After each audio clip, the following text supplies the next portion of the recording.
بینندگان عزیز، دوستان گرامی، ما ساعت 10 به وقت پراگ سرخطهای خبرهای مهمی تاجیکستان و جهان را برای شما پیشنهاد کردیم. اما به حد تحولات سیاسی و اجتماعی زیاد است که هر لحظه خبرهای تازه دسترسی ما می شود. از جمله همین خبری که تقریبا چند لحظه پیش به دست ما رسید، 4 شهروند تاجیکستان را در آلمان بازداشت کردیم که با اتهام تروریستی، حمله های تروریستی اعداد دانسته می شود. همچنین خبرهای دیگر از جمله بعضی مهاجران کاری و مسئله این کرونا ویروس که تا کجا آنها از این مسئله اذیت میکشند و ما همراه با عبدالله اشرف در برنامه اخبار پوش میکنیم یک جای اینها رو برای شما به زودترین فرصت آماده و پخش کنیم. عبدالله، با کجا رسیده شما؟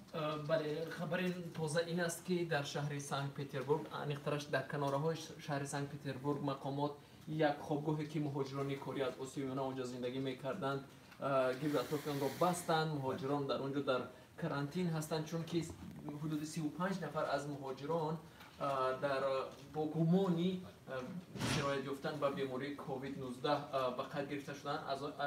از این رو همه در برابر به این خوابگاه قطع است و خبرنگاری ما امروز به نزدیکی این خوابگاه رفت و از آنجا یک گزارشی داریم که پیشنهاد میکنم بینندگان عزیز و برنامه اخبار رو مستقیما تماشا کنید و آنجا برایتان این گزارش رو نمایش میکنیم. تشکر عبدالله جان. واقعا این مسئله که عبدالله گفت، اون نامه‌هایی که به ما میرسند در جریان برنامه‌ای که ما پخش میکنیم، خیلی مهاجران کاری تاجیک اذیت دارند. همچنین ما در برنامه اخبار تاجیکستان درباره وضع سیلخیزی‌ها، مسئله باد و هوا، در مسئله این بحث‌های دادگاهیان نیز گزارش‌های پخش میکنیم که منتظر و همراه ما بمانید. ما با شما هستیم.